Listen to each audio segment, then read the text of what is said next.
Hello everyone and welcome to my channel. Thanks for joining me, and we're going to be continuing on with our playthrough of War of the Ring using my solo rules, Alone in Middle-earth. We'll begin with Phase 1, recover action dice, and draw event cards.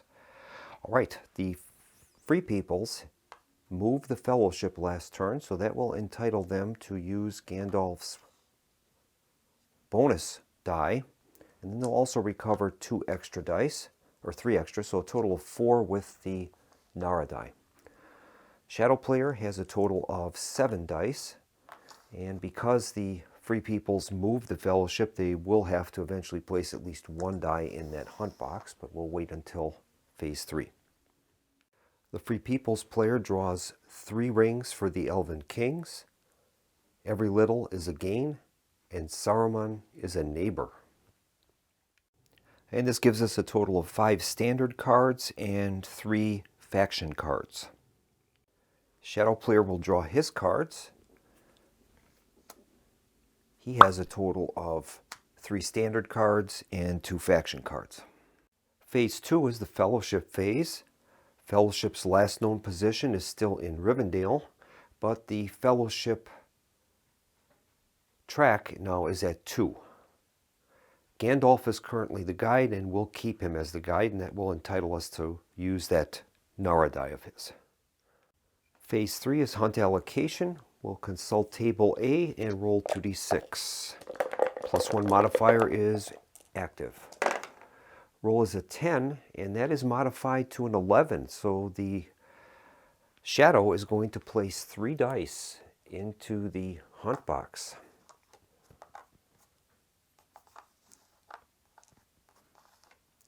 Alright, we've got 3 dice in the hunt box. Phase 4 is going to be our action roll. Here's the Free Peoples roll. And they ended up rolling a Will of the West, event, a muster, an army, and a character die. So we've got one of pretty much everything. That's great. And the Shadow player will make his roll. And he rolls an eye. That's going to put 4 dice into the hunt box. And he's got a muster, an army, and another muster die. All right, that will be the dice we'll have for the coming turn. We'll move on to step 5, and that is our action resolution. The Free Peoples have a total of 5 dice, and the Shadow player has only 3. So the Free Peoples will have to play a die, and they're going to use an event die to play the card 3 rings for the Elven Kings. Roll 3 dice and take back 1 used Elven ring counter for each result of 5+. Take the counters of your choice, first from those out of play, and then, if there are not enough, from those in the possession of the Shadow player. Alright, we're going to make a 3d6 roll. And here's the roll. And they rolled 1 6, so we're going to be able to take back that ring that the Shadow player acquired, and we'll be able to give that back to the Free Peoples. And that is the ring from Elrond. And next up is the Shadow player. He's going to make his roll on Sauron's gaze table. The roll is a 7. We have a +1 modifier that is active. That is a result of 8. And his focus is going to be on Umbar and Harad. His primary objective is Peligor. And the first step is going to be to check the available event cards to see if those can be used in Harad. Okay, the first card is The King is Revealed. Play if Aragorn is in play. That one we can't use. Next one is Foul Thing from the Deep. Play if the Fellowship is not in a region containing a Free Peoples settlement. That one will not qualify. And we have Candles of Corpses. Play if the Fellowship is not in a region containing a Free Peoples settlement. Okay, those will not be able to be used. Now we've got some faction events. We have Wild Hillmen and Ships of Great Drought. And I failed to draw a faction card from the last time, and that is Huge and Horrible. Play on the table if Sauron is at war. Okay, neither of those things will apply, so we'll have to take a action die and make best use of it for Harad. Considering the table situation near Harad and Umbar, I think the best thing we can do is to play a muster die, and we're going to use that as a diplomatic action to move the Southruns and Easterlings to the at war box.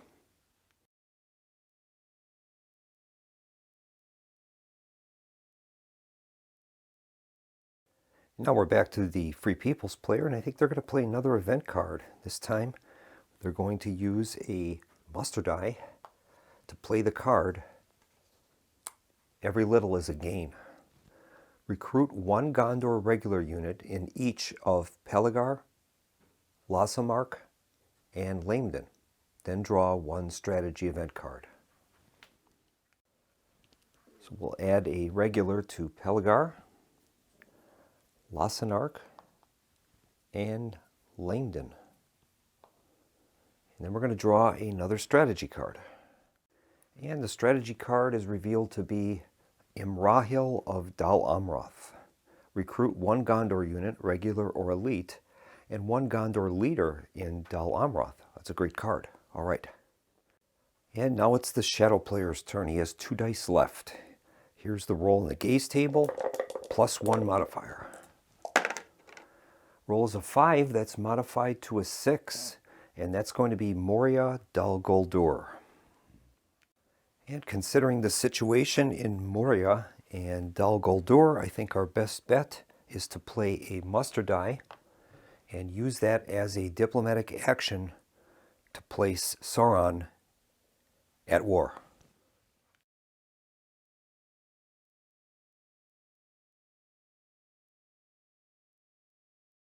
Well, this will be a little dangerous, but I think we are going to play a character die, and we're going to declare a Advance the Fellowship action.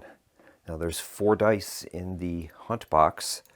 This will move the Fellowship progress marker to 3, but now the Shadow player will get his chance at the hunt. And here's his roll. And that time he has a success. He rolled a 6, so that will entitle the Shadow player to make a draw of a hunt tile. So we're going to grab our bag of tiles and we're going to make a draw from that and see what happens.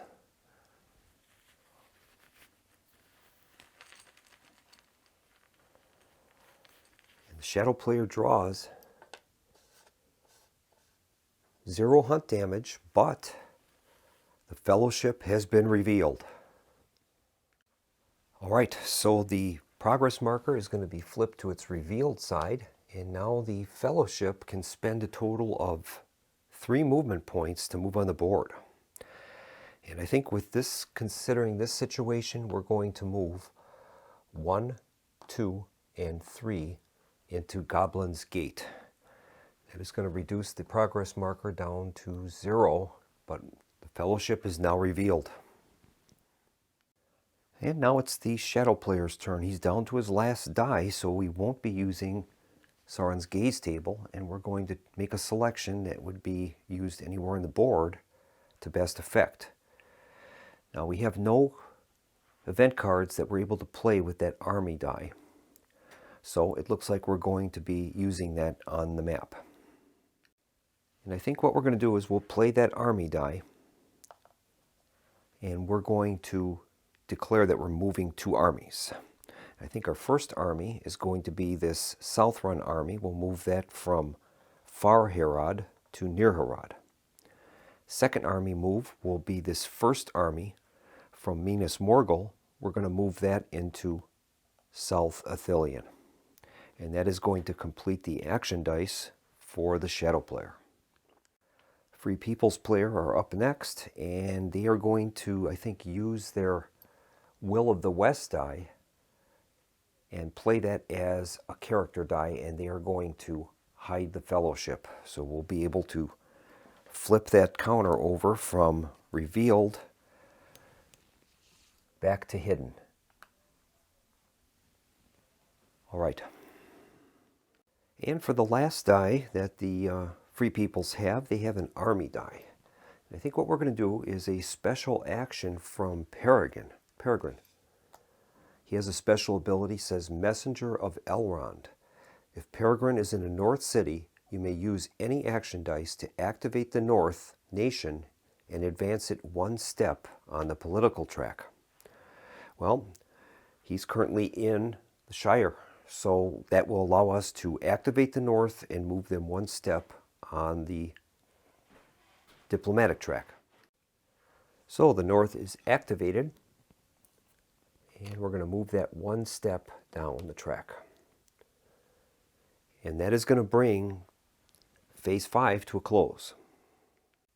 It's now Phase 6, that's our victory point check, and no one has any victory points yet, so we're going to move on with a new round. And we'll begin with our recover action dice and draw events. Free Peoples have made a movement for the Fellowship, so that will entitle them to get the Gandalf Nara die back, and they'll also recover 3 other dice for a total of 4 with the Nara die. The Shadow player has a total of 7 dice that they'll recover. Now we'll draw some event cards. The Free Peoples player draws the Last Battle, House of the Stewards, and by chance or by foresight. This will move their card total to 6 of the standard cards and 4 to the faction cards, so you've got a full deck. Shadow player will draw his cards. He has a total of 5 standard cards and 4 faction cards, so he's filled up on his faction card hand. The Fellowship of the Ring has advanced to Goblin's Gate, and the Fellowship track now is at 0, and the Fellowship is hidden. Gandalf will remain as the guide. And now it's Phase 3, the Hunt allocation. All right, now the Fellowship is no longer in Rivendell, so that +1 modifier will not be active any longer. So we'll have a straight up roll for our Hunt allocation table. Here's the roll. Roll is a 10, and that means that the Shadow player is going to place 2 eyes into the Hunt box. Phase 4 is our action roll. Here's the Free Peoples, and they rolled a Will of the West, 2 of them. Event, character, and an army die. All right. Shadow player will roll 5 action dice. And they roll a muster army, a muster die, muster army, character, and an army die. All right, that'll be our rolls for the coming turn. And we'll begin Phase 5, the action resolution phase for the Free Peoples, and I think they're going to play an event die. They're going to play the card Imrahil of Dal Amroth. Recruit 1 Gondor unit, regular or elite, and 1 Gondor leader in Dal Amroth. All right. And I think they're going to place a elite and a leader in Dal Amroth. And now it is the Shadow player's turn. He's going to roll on Sauron's gaze table, and once again there are no modifiers in this case. Fellowship is no longer in Rivendell. Here's the roll. Roll is a 7, and Sauron's gaze will be turned to Mordor, and his primary objective is Osgiliath. And before we begin, we'll take a look at, these are the available dice that the Shadow player has. We'll see which event cards that he has available to him. He has On and On They Went. Add the tile hunt to the hunt pool when the Fellowship is on the Mordor track. So that's a playable card, but doesn't really relate to our objectives. Next card is the Candles of Corpses. Play if the Fellowship is in a region containing a Free People settlement. If it is not in a region containing a Free People settlement, that one would be valid. And then we have Foul Thing from the Deep. Play if the Fellowship is not in a region containing a Free People settlement. So those are all valid cards. We'll see what the other ones are. Return to Valinor. Play if you control at least one elven stronghold. That one would not be eligible. And then the King is revealed. Play if Aragorn is in play. All right. Well, I guess we can examine their faction cards as well. A Great Fleet. Recruit one Corsair figure in Umbar or add it to the starting setup. Ships of Great Drought. Transport armies with the Corsairs. Wild Hillman, recruit a Dunlending figure. And Huge and Horrible, play on the table if Sauron is at war. All right, well, none of those really directly relate to Mordor, so I believe we're going to play an action dice and see what we can do with that. Well, with the given realities, I believe we're going to play an army die, and we are going to activate the first army in South Ithilien, and they are going to attack Osgiliath. First step of resolving the battle is I have the option to play combat cards. And first, using the solo rules, is the Free Peoples will make their declaration first. And they're going to play a card. They will play card Daylight. Shadow player rolls a maximum of 3 dice during his combat roll. All right. Now the rules for the Shadow player using combat cards is as follows. The decision to play a combat card for the Shadow player can be handled in a simple manner. Simply roll a d6 and play a combat card if the result is less than the number of combat cards in the Shadow player's hand. A roll of 1 will always result in a combat card being played. Shuffle the combat cards and reveal them one at a time. Play the first card that can legally be played. If no combat card meets the prerequisites, then none is played. All right, the Shadow player currently has 5 cards in his hand, so we're going to roll a d6. And on a result of 4 or less, a result less than the number of cards, they will play a combat card in this battle. Okay, here's the Shadow player's roll for a combat card. The result is a 4, so they will play a random card. All right, we've shuffled their cards, and we're going to randomly turn those up one at a time, and we'll play the first card that can legally be played. First card is 1 for the Dark Lord. Play if the defending army is in the same region as the Fellowship. That one will not apply. Next one is Deadly Strike. Both armies add 2 to all dice rolls on their combat roll and leader rerolls. That one is able to be played, and that will be active. The next step is to determine our combat strength and leadership. The combat strength of an army is equal to the number of army units, regular and elite.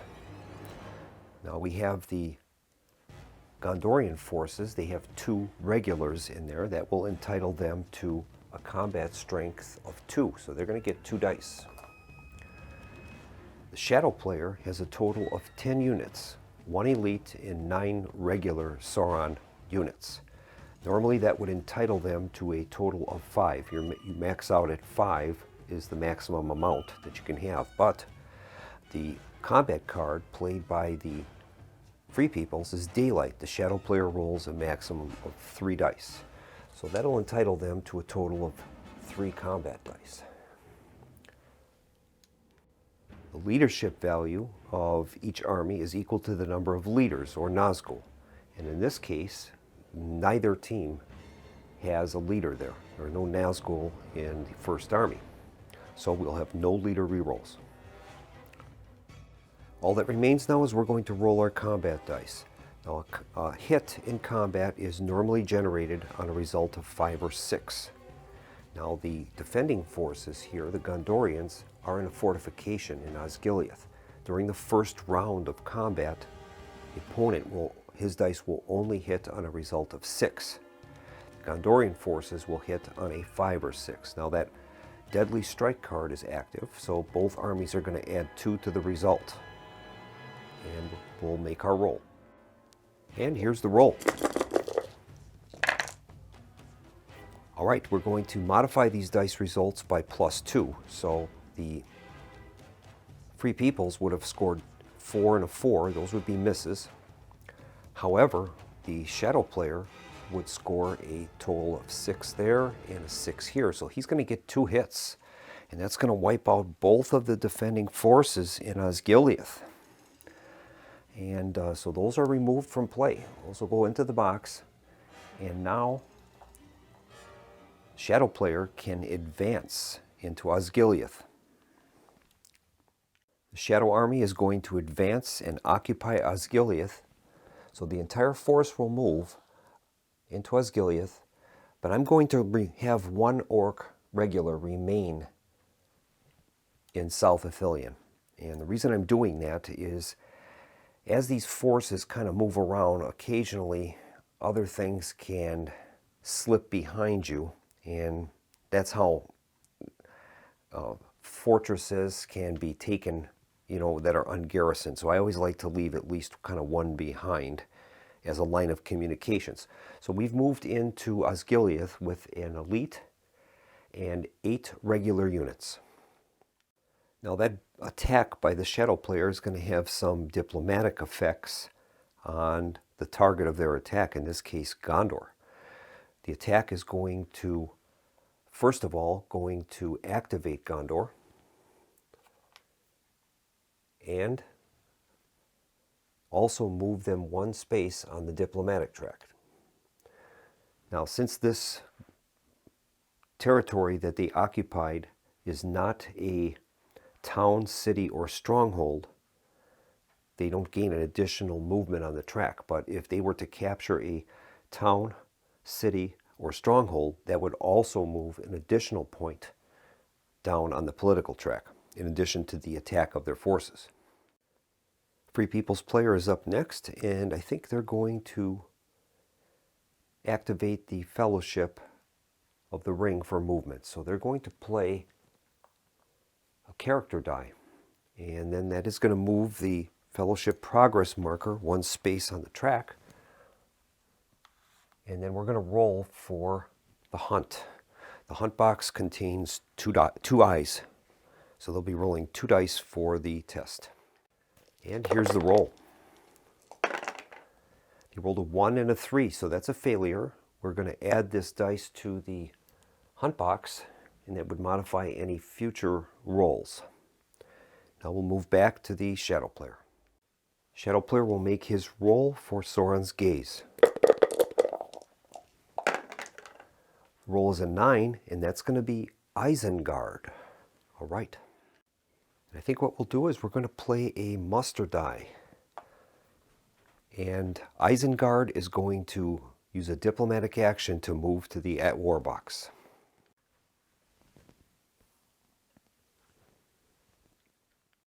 So now all of the Shadow players' nations are in the at war box. The Free People's player is up next, and I think they're going to use one of their Will of the West die. They're going to play that as a character die, and they're going to declare another Fellowship progress. That will allow us to move that progress marker up 1 on the track, up to 2. And now the Shadow player will conduct his hunt. Now the Shadow player has 2 dice in the hunt box, but there was 1 character die in here from a previous move. So that means that the Shadow player's roll will be modified by +1. And here's the roll. Roll is a 2 and a 5. That'll be modified to a 6, and that is a successful hunt. We'll be drawing a hunt tile. And the hunt tile is revealed to be 2 hunt damage. All right. Now we have several ways we can handle this hunt damage. We could take the guide as a casualty, and that would, in the case of Gandalf, he would absorb up to 3 points of damage. The other option would be to draw a random character from the Fellowship and then reduce the amount of damage based upon their leadership, or we can use the ring and that will bring the corruption level up 2 points. And I think that's what we're going to do. We will raise the corruption by 2.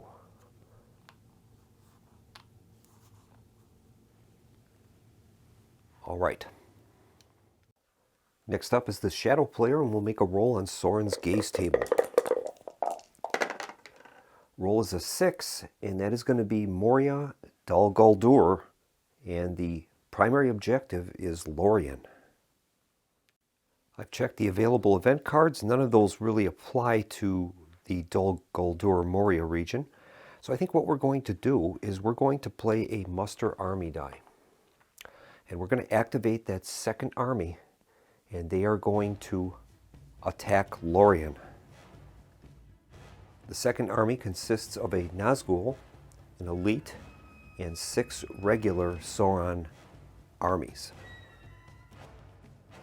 Now the elves have the option to retreat into their fortress if they choose to do that, or they could fight the field battle. And I think in this case, they're going to retreat into their fortress. So we're going to place those forces in the Lorien siege box.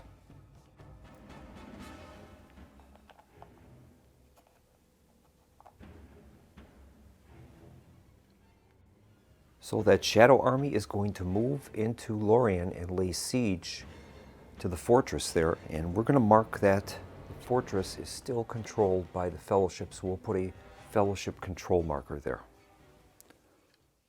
And now it is the Free People's turn, and I think what we're going to do is we're going to bring in Lady Galadriel, Keeper of Nenya.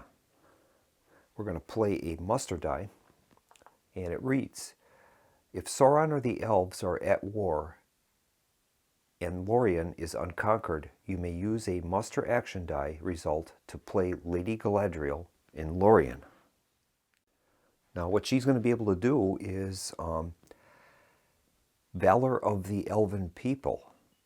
You can recruit in Lorien even if it is under siege. So we're going to place Lady Galadriel in Lorien. And in turn, we're going to end up moving her to the siege box. So she is in play now. Another benefit is going to be that Lady Galadriel can add the Nenya die to the Free People's dice pool. So we will add that to her dice pool, and that'll be available next turn to be rolled. Next up is the Shadow player. He has 2 dice left. He has a muster army and a character die. We're going to make a roll on the Sauron's gaze table. Here is the roll. The roll is a 6, and that's Moria Dal Guldur again. I've checked the event cards. None of those are particularly good for Dal Guldur. And I think what we're going to do is we're going to use a character action die. And we're going to activate that second army, which is led by a Nazgul, and it's going to attack the fortress of Lorien. These are the forces that are going to be involved in the battle. First step now is to determine if we're going to be playing combat cards. We'll begin with the Free Peoples. The Free Peoples are going to play the combat card Charge. Play if a Free People's elite unit is in the battle. Before the combat roll, roll an additional attack using only the Free People's elite units, up to a maximum of 5, and apply the result immediately. Okay, that's a good combat card. Now we're going to make a roll and determine if the Shadow player will use a combat card. He has a total of 4 cards, 4 standard event cards in his hand. So we're going to roll a d6 on a result of 3 or less. The Shadow player will play a combat card. Here is the roll. Roll is a 3, so he is going to play a combat card. We're going to shuffle those cards and then reveal them one at a time, and the first card that is able to be played will be played. First combat card is They Are Terrible. Play if the total Nazgul leadership is 1 or more. Subtract 1 from your total Nazgul leadership and add 1 to all dice on your leader reroll. Alright, that is a viable card to be played. We have a total of 1 Nazgul, so there's 1 leadership point for the shadow player. Now we're going to examine these combat cards, and we determined that the combat card played by the Free Peoples has a number 2, and the Shadow Player's card has a number of 4. So this one is going to be played first. It says before the combat roll, roll an additional attack using only the Free People's elite units and apply the results immediately. Well, they have a total of 3 elite units, so that will entitle them to roll 3 dice. They're going to hit on a result of 5 or 6. Here is the roll.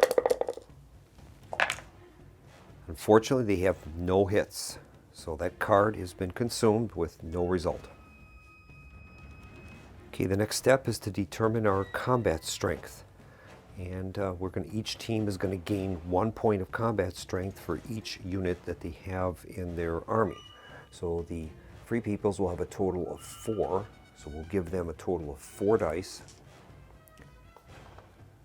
Shadow Player has a total of 1, 2, 3, 4, 5, 6, 7 units, but max out at a total of 5, so they'll be using a total of 5 dice. So we'll give them 5 dice. And now we have to calculate our leadership abilities. We have Lady Galadriel. She has a leadership of 2, so that would entitle her to 2 points of leadership. I marked those with these plastic counting chips. And then we have 1 leader in the group, and that would entitle them to another leader reroll.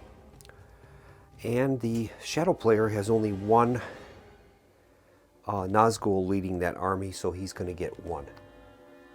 All right, so we're ready. One thing that is bad is this. Actually, it's not correct. The They Are Terrible card. Play if the total Nazgul leadership is 1 or more. So we played that, but subtract 1 from your total Nazgul leadership to add 1 to all dice on your leader reroll. So in this case, I probably would not have played that card if I'd have known that, but in this case then they have no reroll. They would have been better off not playing the card in reality. But for right now, we'll play it. I think in the future what I'm going to do is I'm going to probably put a little notation on the rules for the Shadow Player that it has to be a viable combat card to be played. Otherwise we would choose another card. So I think we'll do it that way. But for right now, we'll just run it the way it is. And we'll roll these dice and find out what the result of the battle is. All right, we're ready for the combat resolution die roll. The Free Peoples are going to hit on a 5 or 6, and the Shadow Player is only going to hit on 6s because the Free Peoples are in their fortress. Okay, here is the roll.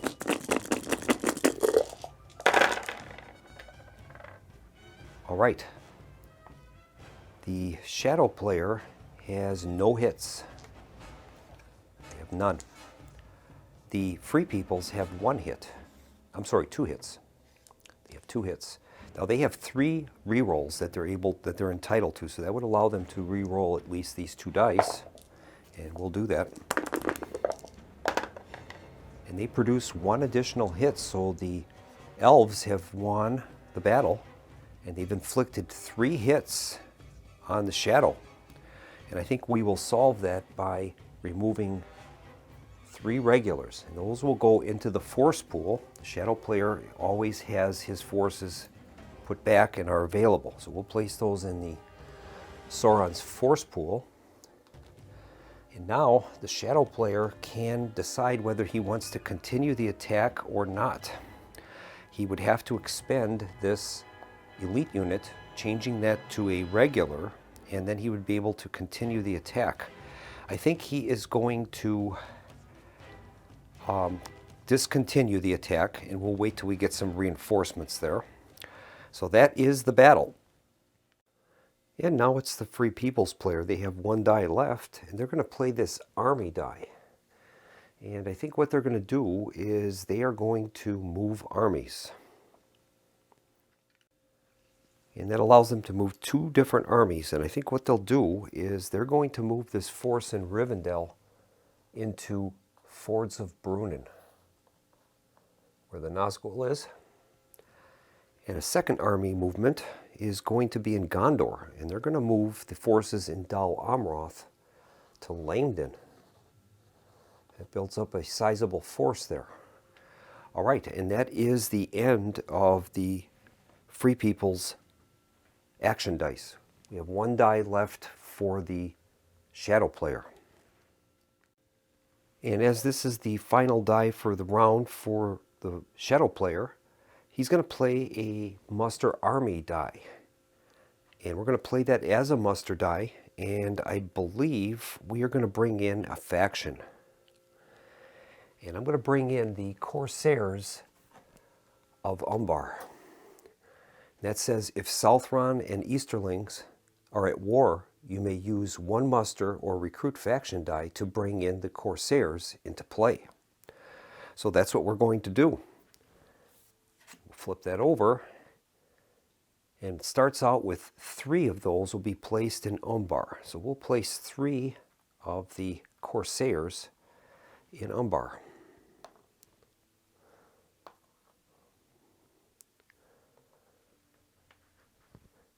It says the stacking limit is 5. Corsairs can only move to coastal regions on the Western Sea, any Gondor region except Eric and Osgiliath. And the call to battle, Corsairs are in the same region as the Shadow Army, and the Shadow Army is not under siege. All right. Now that's going to entitle us now to receive a faction die. Whenever a team gets a faction on the board, they receive a faction die which is added to their dice pool. So right now that is the Shadow player's faction die, and that'll be rolled during the next turn. And that's going to complete Phase 5. We'll move on to Phase 6. That's our victory point track. So far nobody has any victory points, and we'll move on to a new round. We'll start with Phase 1, that's recover action dice and event cards. So now the Free Peoples will get their normal 4 dice back, and as they move the Fellowship, that'll entitle them to Gandalf's Nara die and Galadriel's Nenya die. All right. The Shadow player is going to get back 7 dice and a faction die. All right. The Free Peoples draw their event cards. They have the Power of Tom Bombadil, Long Battle, and Wraiths of Fear. Now, that Wraiths of Fear card is a faction card, and that's going to put them over their hand limit. So the Free Peoples will have to discard one of their faction cards. And I think we're going to keep the faction cards that we have, and we're going to discard this Wraiths of Fear card.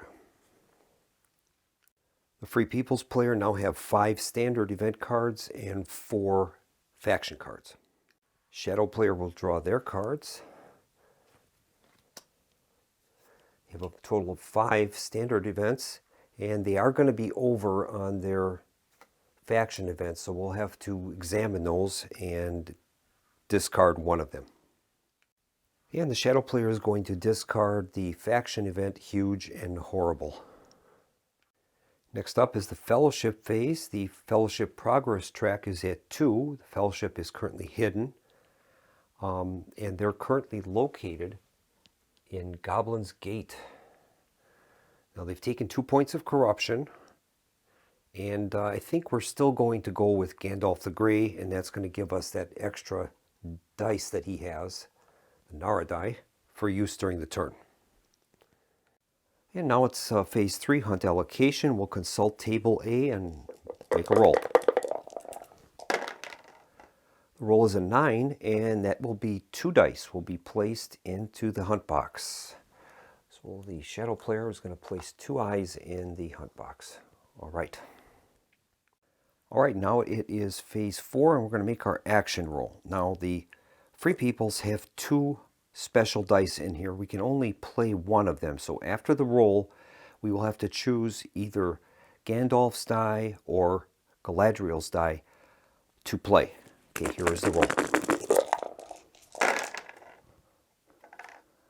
All right, they have rolled Will of the West, a character die, and a muster army die.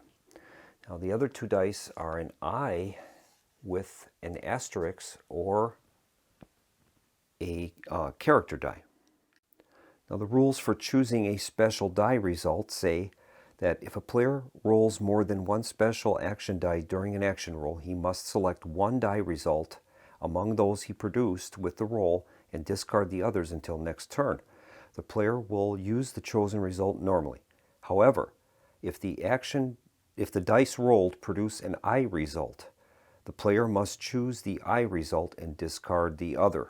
All right, so we have to choose that eye result from Galadriel's die, and this one will be not used during the turn. Now, as you'll see on this die, there is a star in the lower left-hand corner. Now, if Gandalf the White was in play, that would eliminate this dice. That's a remove symbol. So if Gandalf the White was in play, the die would have to be removed after it's played. But not in this case. So that will be the roll for the Free Peoples. And that die is going to be added to the hunt box. And now it's the shadow player's turn to roll, and he's going to be rolling a faction die. So this is a new die that we'll be seeing for the first time. Here's the roll. All right, the shadow player rolled 1 eye. We'll place that in the box. That's the 4th. And he also has an army, an event, a muster army, and a muster army, along with the faction die. And that faction die is a recruit play faction event. The die result can be used to execute one of the following actions. Choose any one action from those listed under recruit faction, or play 1 faction event card from your hand regardless of its type. Okay, we'll move on to phase 5. That's our action resolution. Now the Free Peoples have 4 action dice, and the shadow player has a total of 5. And incidentally, the faction die counts as a normal die when computing with the pass rule. So in this case, the Free Peoples would have less dice than the shadow player. They could technically pass at this point. Otherwise, a faction die is not considered to be a normal action die. And I think the Free Peoples are going to use an action die. They're going to play a muster die, and that will allow them to recruit troops. Now, normally in Lorien, in this case, where a fortress is besieged, you're not allowed to recruit there, but Lady Galadriel has a special ability, Valor of the Elven People. You may recruit in Lorien even if it is under siege. So that's what we're going to do. So we're going to recruit an Elven elite unit in Lorien. And we'll place that in the siege box for Lorien. That'll be their 5th unit. They will have a total of a leader, Lady Galadriel, 4 elite units, and 1 regular unit. And now it's the shadow player's turn. We're going to make a roll on Sauron's gaze table. Here is the roll. Roll's a 3, and that is Rune or Angmar. All right. The primary objective is either Dale or the Shire, depending upon which of those we choose to focus on. There's a special rule in the bottom of the table. It says rolls of 2 or 3 focus on remote regions of Angmar and or Rune. The use of an action in either of these zones fulfills the requirements of Sauron's gaze. All right, there are no event cards that we wish to play at this time regarding Angmar or Rune. So I think what we'll do is we're going to have the shadow player play a muster die. And that will allow him to recruit. And I think what we'll do is we're going to place one Sauron regular unit in Mount Gundabad and one in Angmar. It'll help to defend that area in case we have any excursions there from the north. And that will end that die play. And now the Free Peoples player will take their turn, and I think what they're going to do is they are going to play an event card called the Power of Tom Bombadil. Now we're going to have to use a Will of the West die, and we'll convert that into an army die, or actually an event die, I guess would work. And we'll play that Power of Tom Bombadil. Play on the table. Advance the north one step on the political track. While this card is in play, the shadow player cannot move an army into or attack the Old Forest, the Shire, or Buckland. The shadow player can force the Power of Tom Bombadil to be discarded by using any one action die and discarding an army event card and a character event card from his hand. All right, so that card is going to be active now. And we have to move the advance the north one step on the political track. We'll leave the card out on the table, and then we're going to advance the north one step.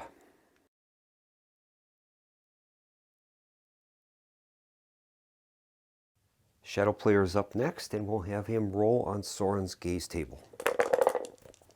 The roll is an 8, and that's going to be Umbar and Harad.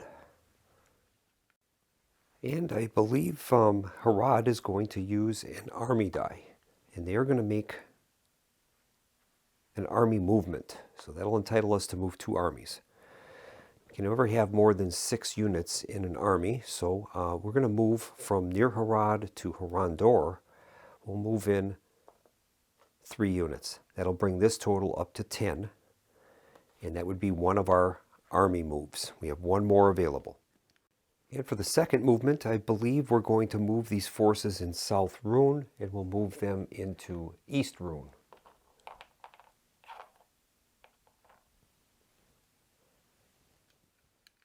And now it's the Free People's turn, and I think we're going to still try to make some progress with the Fellowship.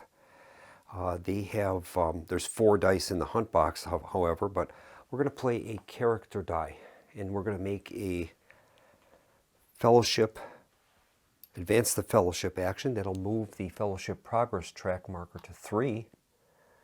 And then the shadow player is going to make his hunt roll. He'll have 4 dice for that roll.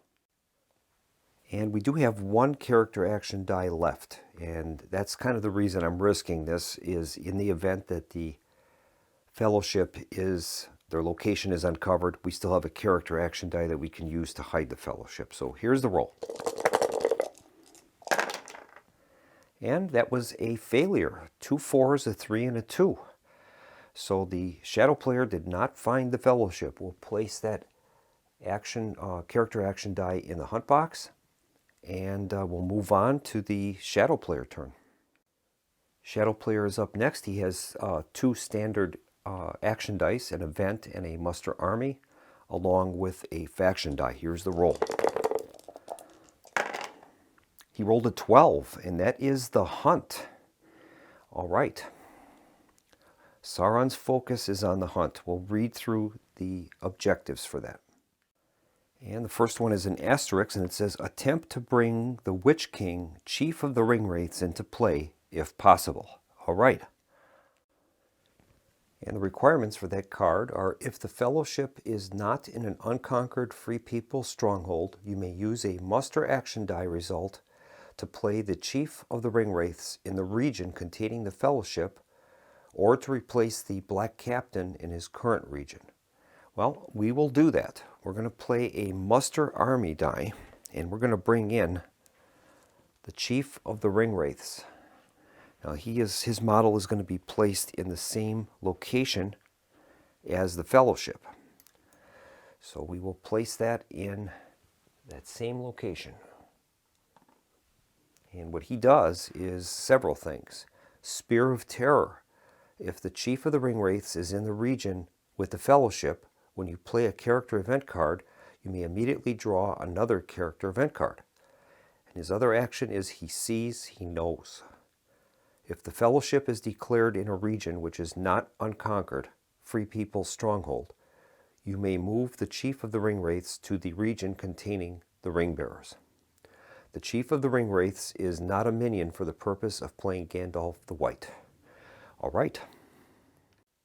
Another advantage of bringing the Chief of the Ringwraiths into play, it will award the Shadow player an extra action die. So we're going to add that to his dice pool, and that will be rolled in the next turn. Next up is the Free Peoples. Now they have 1 die left. It's a character die, and the Shadow player has 2 dice left. So I think what they'll do is the Free Peoples are going to pass, and we'll go on to the Shadow player's turn. Shadow player will roll on Sauron's gaze table. Roll is a 5, and that's Isengard. Well, the Shadow player has 2 dice remaining. They have an event die, and they have a recruit faction and play faction event die. And with those limitations, I believe that Isengard is going to play the card Wild Hillman. Recruit 1 Dunlanding figure in each Dunland settlement, or add them to the starting setup. So that's what we'll do, is we're going to add those Dunlandings to the starting setup. They haven't been brought into play yet, but we can't bring them into play because Saruman's not on the board. And I can't bring Saruman in without a muster die. So we're going to play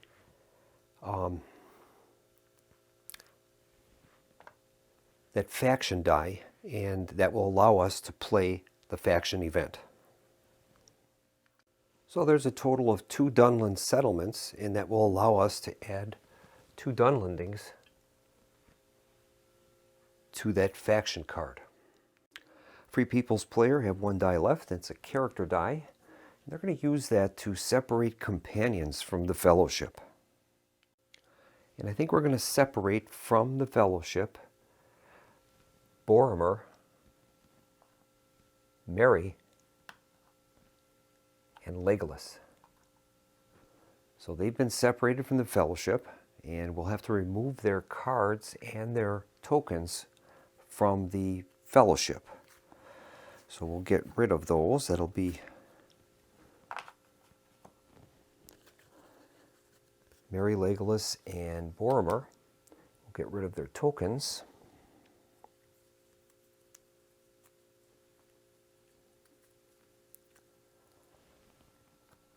And now we'll be able to move them on the map. Legolas and Boromir have a leadership value of 2, and the Fellowship progress track is at 3. So they could move a total of 5 regions. And I think that's what they're going to do. They're going to try to get into Fanghorn Forest. So we're going to move them 1 into the Old Ford, 2 to Gladden Fields, 3 to Dimrill Dale, 4 to Parth Celebrant, and 5 into Fanghorn Forest. All right. And now it's the Shadow player's turn. He has 1 die left, so we can play that in any manner we wish. We won't be consulting Sauron's gaze table. And we'll use that event die and see if we can play one of our event cards. And I think we're going to play the card Shadows Gather. That says move 1 Shadow army up to 3 regions. The movement must end in a region already occupied by another Shadow army that must not be under siege. The regions must be free for the purposes of army movement, and no Shadow units may be picked up or dropped off along the way other than possibly splitting the army initially. All right, we're going to move this force that we have in North Ithilien, and that's going to move 3 spaces, 1, 2, 3, to Dol Guldur. And that will kind of rebolster the defenses of Dol Guldur, and eventually I'd like to get that, of course, into the siege battle of Lorien. So that was a good card that we were able to utilize. And we'll move on to phase 6, and that's our victory check. There are none, no victory points at all for either side, and we would move on to a new round. Now our video is getting quite long, so I believe we are going to end the video here, and we'll pick up again with another round of our playthrough of War of the Ring using the solo rules alone in Middle-earth. Thank you so much for joining me at the Solo Gamers Club, and I hope to see you again at the channel soon. Have a good evening.